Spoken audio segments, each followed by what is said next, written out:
Hey y'all, happy Wednesday. Thanks for joining this 13 Plus FastCast. I'm Anna Orsini. And I'm Carson Courier. We hope you're having a great morning so far. We want to get started with some of the top stories we're following for you this morning. Right now, Tucson police need your help finding a car that was involved in a deadly hit and run. We talked about this a lot yesterday morning. It happened on the overpass at I-19 in Valencia. A 41-year-old woman was hit and killed there around 4:30 yesterday morning. Police say the driver did not stay at the scene. They're now looking for the driver of a dark-colored pickup truck. If you do have any information, if you happen to see anything, they're asking that you please call 88 Crime.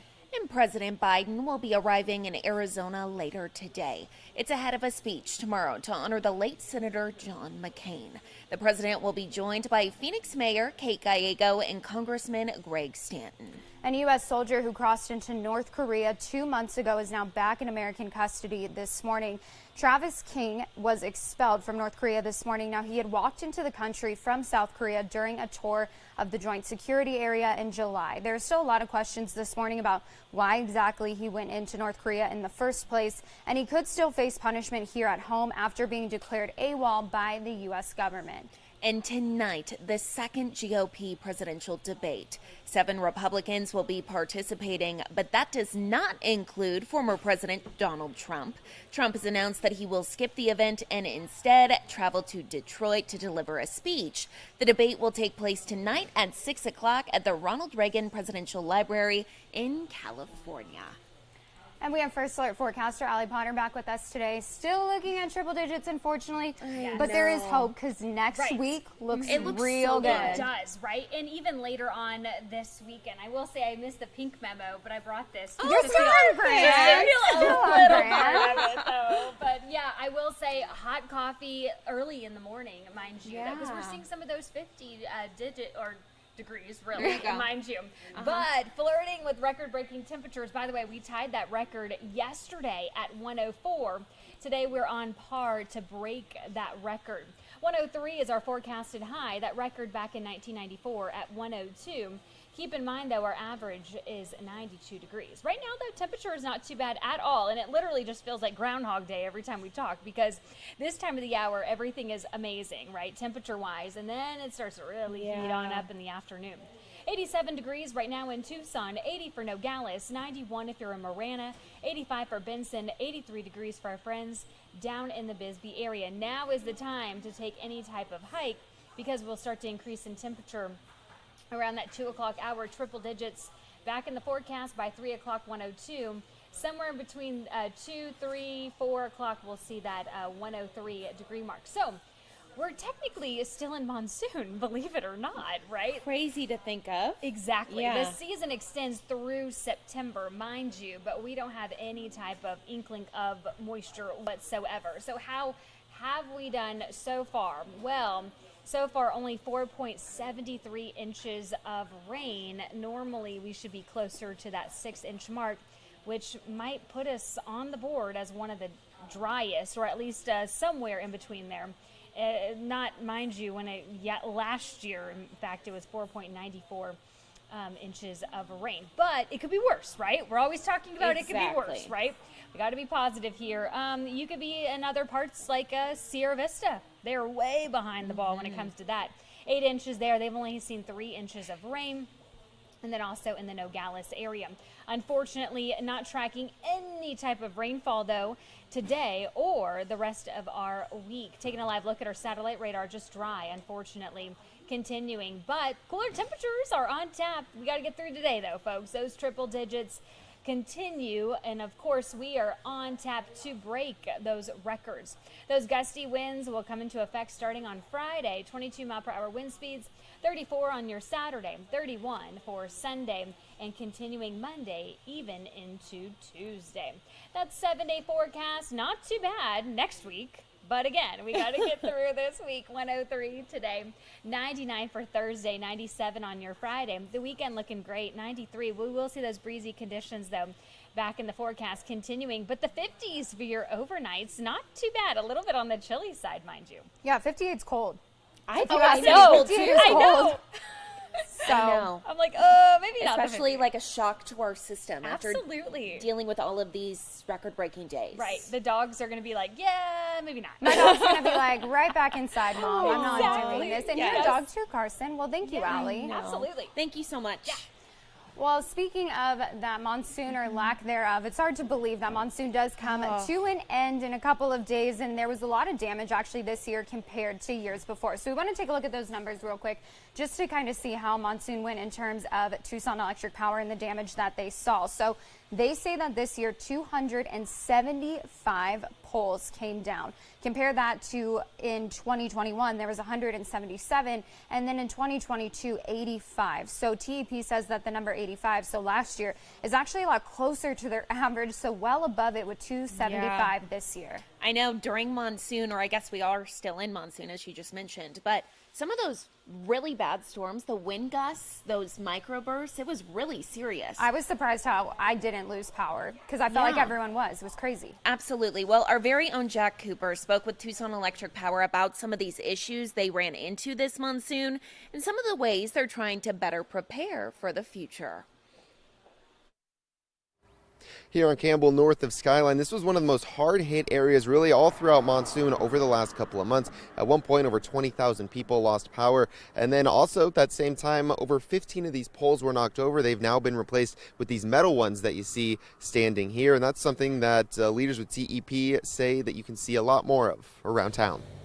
Now, they tell me that repairs are always happening in different spots. They say they replace older poles sooner rather than later, whether we're in monsoon or not. And right now, crews are working on coming up with ideas for quicker fixes to have your power back up while they might need to get your whole neighborhood running again.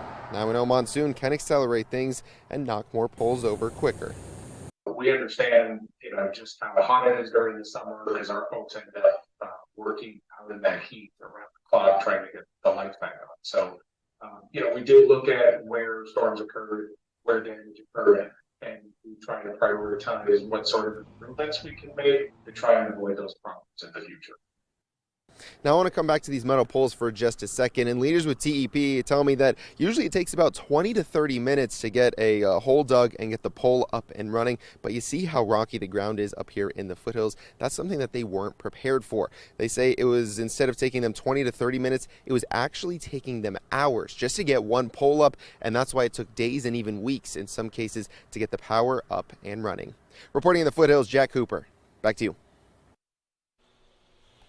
Well, it's been nearly 2 weeks since that fight at Tucson High that caused the school to go into lockdown, and it's caused a lot of renewed concerns from parents, staff, students about safety at Tucson High. Exactly. So the big question, what's next? What can they do to be better prepared for situations like these moving forward? So they all met last night and really spoke about that. And keeping everyone safe, of course, is a big topic of conversation during that meeting last night of the governing board. And the fact that the school's intercom system failed during the most recent lockdown. The chief operations officer, Blaine Young, says that his team is working on improvements, which does include fixing 8 speakers there at the school. He says part of the problem is that 2 popular hangout spots on campus that a lot of students tend to gather at didn't have any speakers at all. But board member Jennifer Ekstrom says that it's concerning, and it's definitely not the first time that there's been confusion when it comes to lockdown policies there on campus. Our team is putting together a proposal to add intercom capability to those 2 areas, and we're going to pursue that as a priority. Before I was on the board, there was another incident at Tucson High, and I believe some of the students were out on the field during PE. I think that also needs to be addressed, where those students and teachers go during a lockdown. Teachers also voiced their concerns for their own safety, saying many of them stepped in to break up fights with no clear direction on how to handle the students involved. The superintendent, Dr. Gabriel Trujillo, says the board is reviewing what changes need to be made. We'll keep updating that for you. And new details this morning on the University of Arizona and the OSIRIS-REx mission. Yes, that is right. We are now hearing from the man behind it all. Almost 20 years in the making, you could say he was a little excited. A little excited. Yeah. I mean, it's 20 years. I haven't ever worked on something that long, and there was a lot of excitement. It was full of heart-pounding moments, but when we heard that main chute had deployed and the capsule was coming down for that gentle landing, I literally broke into tears, and I just couldn't hold back. It was just all of the stress and all of the tension just flew out of my body, and I was filled with pride and relief, quite honestly, that we had made it down to the surface of the Earth. The asteroid sample is now at NASA's Johnson Space Center in Houston. As we've reported, it's believed to date back to the birth of our solar system.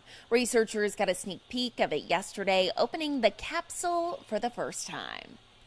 Of course, I'm thrilled here because this is the moment we've been dreaming of, right? We can see the thing that touched Bennu is now in our laboratories. And of course, we can't wait to get inside. We still got a lot of work to do. We still got to get inside that tag, Sam. That's where the real treasure is. But we know how to do that, and the team is ready and raring to go.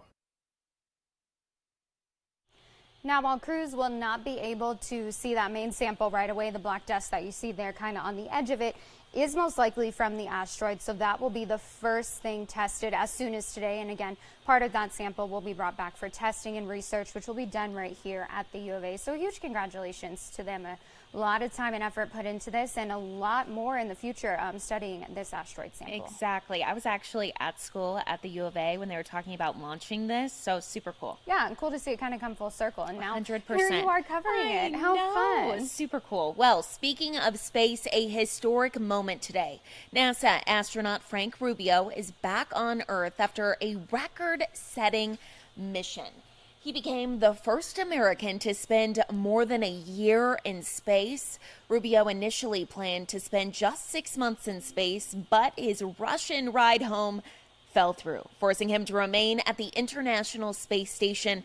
The reason for that, you may be wondering, a coolant leak. So he logged in total 371 days in space. Can you imagine that? Now, the mission also marked a lot of other firsts for him, aside from being up in space for 371 days. He is the first astronaut of Salvadorian origin. He's also the first Hispanic astronaut to achieve both the record for most consecutive days in space and total days accumulated in space. So very cool.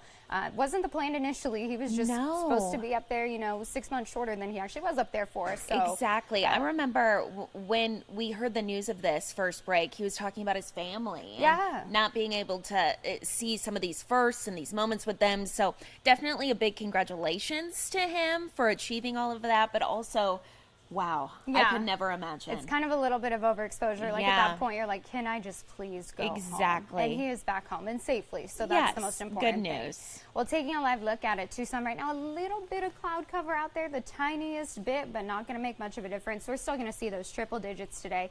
Good news is, though, we're cooling down starting tomorrow and then heading into next week and finally getting those 80s on the board starting, it looks like, on Sunday. Yes, a lot to look forward to on this Wednesday. Stay cool out there, everyone. Thank you for watching this 13 Plus FastCast. Have a great day. We'll be back at 2:30 for more news and weather.